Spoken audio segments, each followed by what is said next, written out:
Hey guys, so as I mentioned in the overview, I really want to start with the answer types. Now, if there's one thing that you could learn, and after this course, maybe you forget everything else, but if there's just one thing you want to take away, it's how to deal with the answer types. Because really, if you have that one skill, you'll be able to at least score almost perfect, if not perfect, okay? Because it's a skill that's very different to what we do in school, in life. It's very specific to test prep, okay? So let's take a look today at the first type of answer, which are direct details. So direct details. Direct details are answers where basically you're just looking for the answer that says exactly what the passage does. It's a direct detail, okay? Super direct. So I'm just going to go right into it because this is the easiest type. Most people can get this kind of question correct, but sometimes we get confused when there are multiple options. But here's a passage from the first practice test, okay? Don't read it. Now, you could read it if you want to, but actually I'm asking you not to read it. Because for direct details, often you get more confused by reading the rest of the passage. For example, perhaps the question's asking you about this line right here, but you're remembering something from a line over here. But that's never going to be the answer. It's never going to be the answer if it told you to look over here, okay? So we're going to focus on just the lines the passage is telling us to look at. So here's the first question. In the second paragraph, lines 12 to 19, what do the authors claim to be a feature of biological interest? Well, step one, go find paragraph 2. There you go. But it was asking me, what is a feature of biological interest within this paragraph? Boom, right there, look at that, biological interest. So I know this sentence is of particular interest to me. Now that doesn't mean it's 100% in this sentence, but I'm going to start here. The first feature of our structure, which is one of biological interest, is, so here is the biological interest. The interest is that it consists not of one chain, but of two. So the answer I'm looking for first is going to be that there's not one chain, but two. That is what is of interest to me. So let's take a look. Which of these says that? A, the chemical formula of DNA. Nope, it doesn't talk about anything about a formula, does it? B, the common fiber axis. Now, I don't even know what that is. It's probably in the passage somewhere, so I'm going to leave that as a probably not. I'll come back to it if I can't find the answer I'm looking for, right? C, the X-ray evidence. Again, that wasn't what the biological interest was it? It was that there's not one, but two chains. And finally, D, DNA consisting of two chains. So it doesn't get much more direct than that, right, guys? If I were to go back here, the only question is, we're talking about DNA, right? Is this talking about DNA? I look back and I see, oh yeah, this passage is about DNA. Now, of course, in the real test, you would have read the passage itself, right? So, having read the passage, you would have known this is clearly about DNA. But when we're practicing just doing the answer choice, sometimes it's a little unclear. So don't worry right now. It's okay to go back and find it at this point. But in the real test, just to remind you, you would have read it, so you would have had that context already. Okay. So the answer must here be D, of course. Let's try one more, guys. That was pretty straightforward. We're going to pick one more that's a little bit more tricky, okay? The authors use the word backbone in lines 3 and 39 to indicate that. So here's line 3, here's line 39. I'm looking for what both lines say about the DNA, the backbone, I should say, the backbone. So if it only says it in one sentence, that's not my answer, right? It's got to be in both sentences. So let's read the first one. The molecule is a very long chain, the backbone of which consists of a regular alternation of sugar and phosphate groups. Now, I read that fast on purpose because if you're like me, usually you just read it, blah, blah, blah, blah, and you'll read it, right? And you're like, oh, gosh, backbone, molecules. Not everything registers. And that's a problem. You're going to have to go back and read it again and again. Instead, what I want you to do is almost think in bullet points, right? So take those ideas in that sentence and kind of just list out what those points are. Let's try it for this first one. The molecule is a very long chain. There's my first point. when I'm practicing, I actually write this down on a scrap piece of paper. The molecule is a long chain. That's the first piece of information.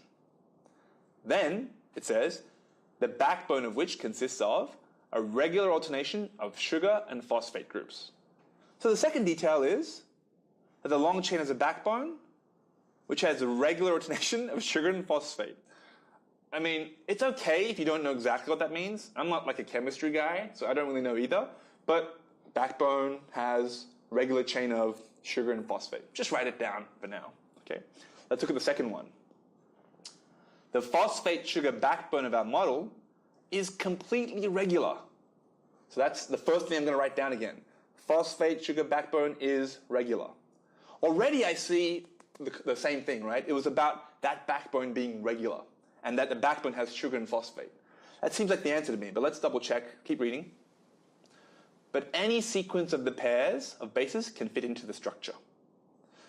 I mean, it's definitely an important piece of information. I'll write it down, but I'll see that it's not contained in that first sentence. That's not going to be relevant to the answer choice.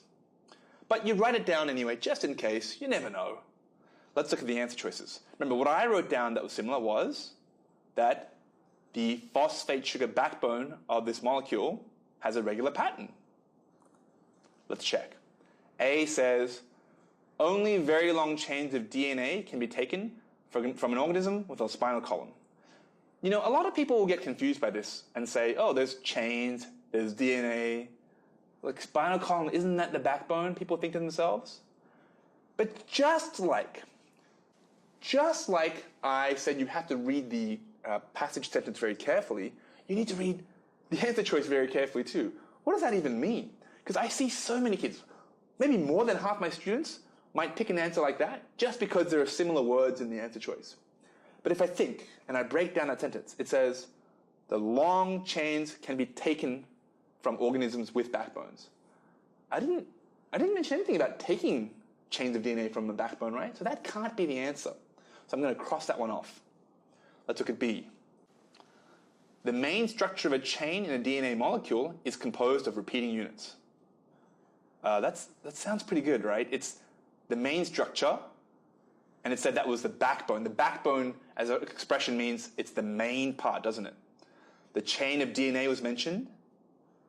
Is composed of repeating or regular units. So B, I'm pretty sure is my answer. But guys, I'm practicing right now. I don't want to just check it and go, yes, I'm done. Let me just double check C and D to make sure that those aren't possibly correct. C, a chain in a DNA molecule consists entirely of phosphate groups or of sugars. Let me look back. I mean, it just says that the DNA has phosphate groups or sugars almost entirely. I remember it saying the backbone had phosphate and sugars, so it sounds like it could be a possible answer. I'm not sure, so I'm going to look back at my notes or the passage. And I never say anywhere that it is entirely made up of the sugar and phosphates, right? It means that's the only thing, almost entirely made there. Now, you may assume that, but it doesn't say it. It doesn't say it, so it's not a direct detail. So boom, we know that's not the answer choice. It's not a direct detail. D says nitrogenous bases form the main structural unit of DNA. I don't know what nitrogenous bases are, but I mean, I can go back and check if I need to. But I mean, I know that it said actually phosphates and sugars, right? So again, that's probably like a very simple distractor, right? So that's not going to be the answer. That's one that they just had to make up 4 answer choices. They threw it in there, okay? So we're pretty confident at this point the answer must be B. So that was pretty simple, right? It was pretty easy to do. And, you know, this is the easiest type of question for sure, because all you need to do is find the answer choice that, of course, answers the question, but also that you can source directly from the passage, okay? So if we were to review, what do I want you to remember from this lesson? First of all, and it's something I didn't mention earlier, but always read the entire sentence from which a reference comes. If you only read the phrase that it indicated, or just a few parts, like what if the end of the sentence said not, right? Or what if it said like this is not a true fact, or it's a criticism? So you always need to read the entire sentence. That's a very important detail, guys. Secondly, always select the answer that exactly describes the sentence. Okay? Not one that you can infer, not one that could be true, but says exactly what the passage does. Now, if you do that, you're going to get at least half the questions on this test right. Do this well, right? When you go through the practice, make sure you're doing this with a lot of attention to detail. And the other stuff, this is going to take you 50% of the way. The rest of the 50% is going to come from the rest of the course.